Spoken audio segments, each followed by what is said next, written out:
Bonjour à tous et bienvenue pour ce nouveau journal. Nous sommes le mercredi 22 février et voici les titres. Le salon de l'agriculture ouvre ses portes ce samedi à Paris. 34 animaux vendéens y seront présentés. Parmi eux, Guetta, une blonde d'Aquitaine qui participe pour la 3e fois au salon de l'agriculture. Portrait de cette bête de concours et de son propriétaire. Agir pour les autres, c'est la démarche du tout jeune collectif Aidons les SDF de Chaland et de ses environs, c'est son nom. Un collectif qui organise des maraudes citoyennes. Nous avons rencontré quelques-unes de ces bénévoles qui arpentent les rues pour apporter un peu de réconfort aux sans domicile fixe. Et puis en fin d'édition, nous prendrons la direction des herbiers où les membres de l'association Passion Patrimoine tentent de faire renaître le château de l'Étenduère, une bâtisse détruite durant la Révolution française et qui avait été jusqu'alors laissée à l'abandon. Je vous le disais en titre, le salon de l'agriculture ouvre ses portes ce samedi. C'est le plus important événement du monde agricole. Un salon où sont organisés chaque année des concours de produits ou d'animaux.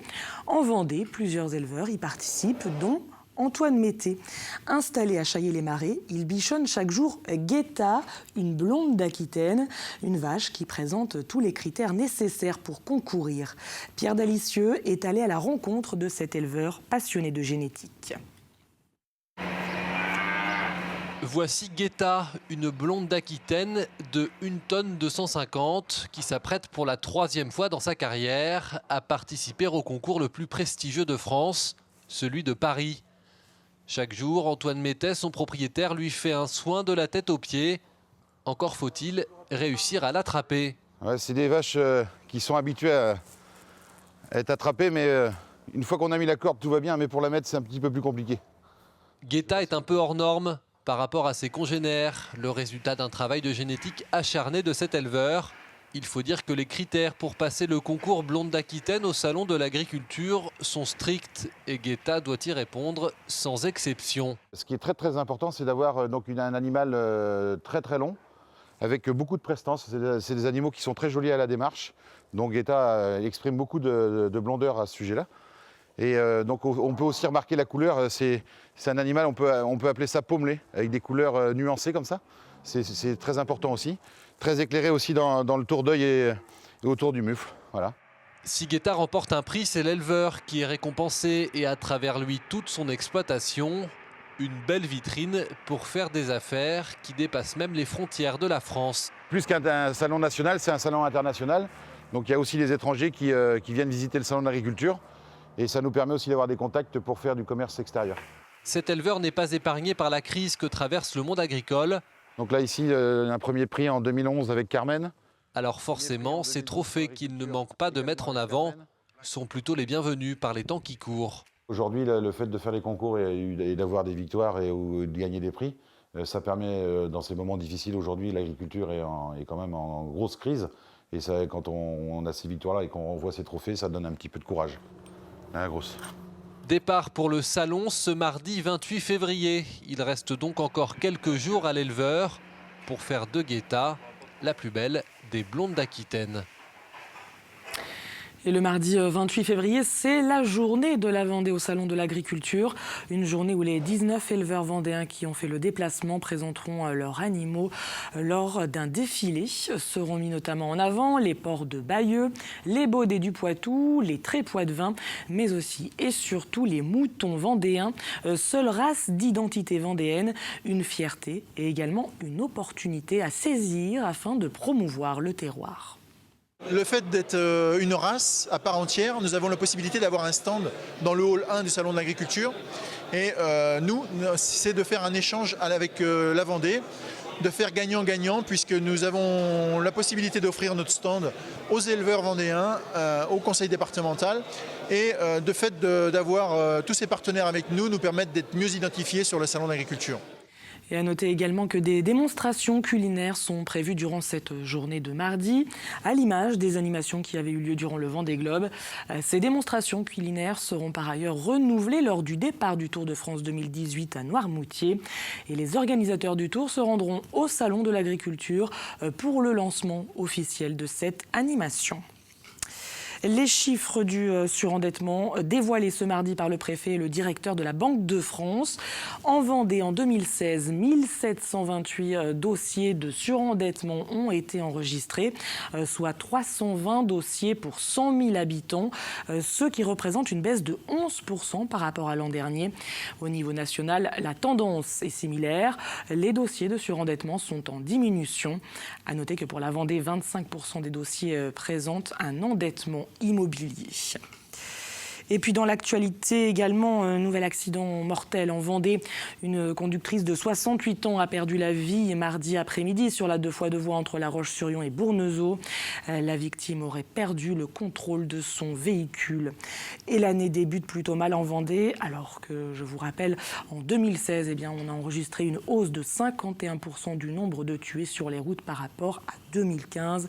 Pour 2017, depuis le début de l'année, 4 personnes ont été tuées sur les routes. L'an passé, à la même période, on déplorait 3 décès. Parlons à présent de solidarité avec cette belle initiative lancée il y a quelques semaines par une Chalandaise. Annabelle Dédoué a choisi d'aider les sans-abri de sa ville. Avec d'autres bénévoles, de simples citoyens comme elle, ils arpentent les rues pour aller à la rencontre des personnes dans le besoin. Un café, une couverture ou simplement une oreille attentive, voilà ce qu'ils ont choisi d'offrir. Alix Lanos a suivi ces bénévoles lors d'une maraude citoyenne. Un thermos de café chaud à la main, Océane, Jennifer, Annabelle et Sabrina arpentent les rues de Challans, à la recherche de SDF qu'elles pourraient aider.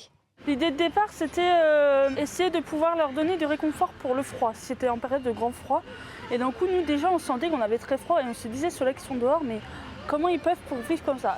Et d'un coup, notre action, c'était vraiment pour leur réconforter et leur donner de la chaleur, en fait. Avec une couverture, avec notre sourire, avec un café.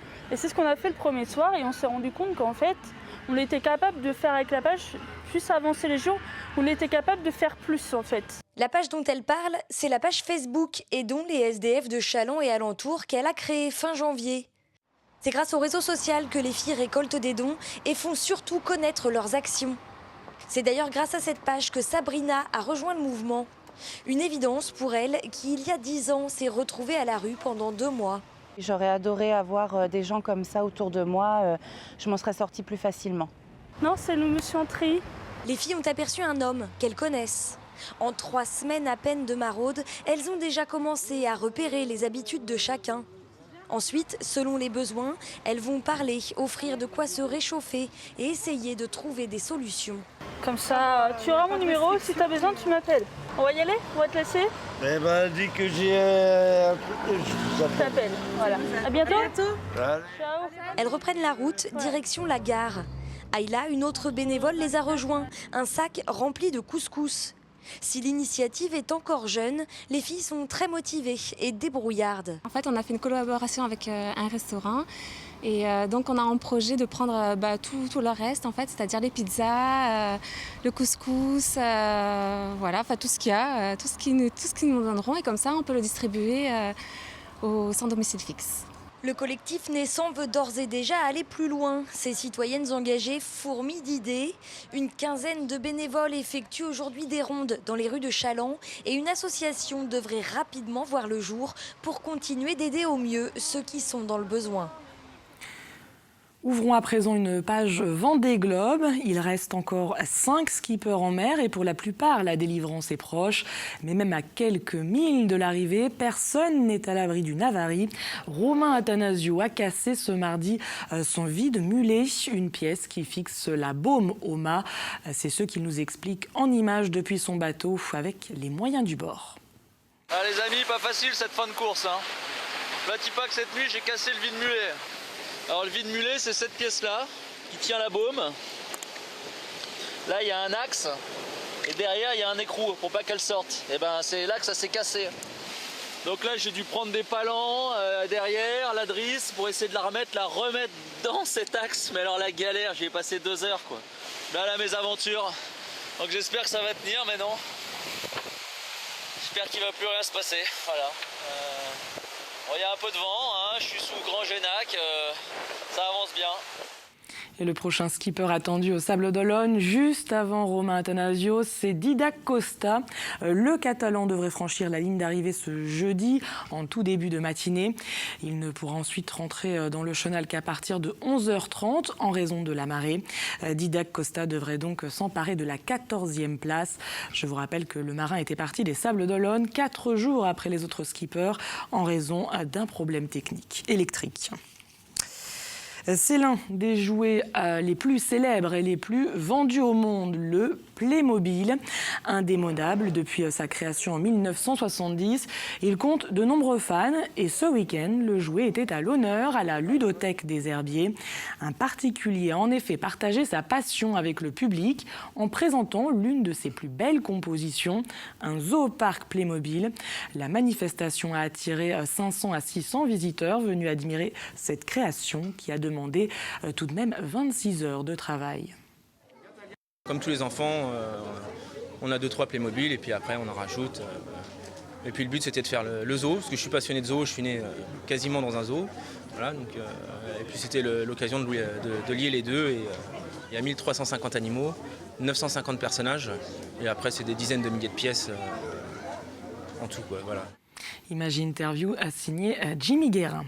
Et on reste aux Herbiers où le château de l'Étenduère est en train de renaître grâce au travail de plusieurs bénévoles de l'association Passion Patrimoine. Cette bâtisse, construite dans la première moitié du XVIIIe siècle, fut détruite rapidement lors de la Révolution française. Aujourd'hui, il ne reste que quelques ruines laissées jusqu'à présent à l'abandon, mais cela devrait changer. La commune et des bénévoles ont de beaux projets pour sauver et mettre en valeur ce patrimoine herbreté. Le reportage de Grégoire de Châtillon. On est d'accord de toute façon. Ouais. Hein ? Imaginez qu'il y a quelques mois, les ruines de ce château n'étaient pas visibles de la rue. Ce qu'il reste de l'édifice était caché sous la végétation. Alors, les membres de l'association Passion Patrimoine des Herbiers ont travaillé dur. Depuis l'automne dernier, chaque samedi, ils se relaient par petits groupes pour tenter de sauver le château. C'est pour la remise en valeur et surtout pouvoir permettre à des architectes spécialisés dans le patrimoine de stopper la dégradation du site qui est derrière et essayer de conserver ce patrimoine qui était enfoui dans la végétation jusqu'à aujourd'hui. En effet, grâce à ce grand débroussaillage, ce qui est encore debout devient alors accessible et sera donc consolidé. Construit dans la première moitié du XVIIIe siècle, sur l'emplacement d'une ancienne forteresse, le château de l'Étenduère, voisin actuel du lycée Jean XXIII, fut considéré autrefois comme l'une des plus belles bâtisses de la contrée, jusqu'en 1794. Le château a été détruit pendant la Révolution française, plus précisément en février 1794 par la colonne infernale de Grignon. Il aurait pratiquement disparu, sauf la façade que vous voyez derrière moi, à ce moment-là. Et puis ensuite, il a été laissé à l'abandon. Après 2 siècles d'abandon, les vestiges du château, ancienne propriété de la famille des Herbiers, seigneurs de l'Étenduère, pourraient alors revivre, non seulement grâce à l'association, mais aussi grâce à la mairie des Herbiers, propriétaires du terrain. On peut faire un écran de verdure, quelque chose de magnifique. Avec les embrasements de fenêtres, tout ça, on peut faire quelque chose de joli sur le site. Il faut s'attacher à ça, c'est des racines, non, on n'a pas le droit de laisser tomber ça dans l'eau. Il faut qu'on y mette un peu d'argent, mais ça se fera. Il y en a d'autres qui se sont faits, donc je ne vois pas pourquoi les châteaux de l'Étenduère ne se referaient pas aux Herbiers. Un décor historique, un parcours pédagogique, les idées ne manquent pas. En attendant, c'est la dernière ligne droite pour l'association qui va devoir évacuer toutes les coupes réalisées depuis 6 mois. Avant de se quitter, jetons un coup d'œil aux prévisions météo. Ce jeudi, le ciel reste chargé. La journée démarre sous un ciel brumeux. L'après-midi, quelques gouttes de pluie sont possibles. Il faudra attendre la fin de journée pour voir apparaître quelques rayons de soleil. Côté température, il fera de 7 à 12 degrés. C'est la fin de cette édition, mais les programmes continuent bien sûr sur TV Vendée. Dans un instant, votre bulletin météo complet. Et puis, à noter, ce jeudi, dans la grande émission, Adèle Fugère reçoit reçoit Fred Touche, comédien, poète et clown qui viendra présenter notamment son dernier conte musical intitulé Fleurs. 2 représentations sont d'ailleurs prévues, l'une ce vendredi à Soulan et l'autre ce samedi à la Barre de Mont. Merci à tous de nous avoir suivis et à demain pour une nouvelle édition.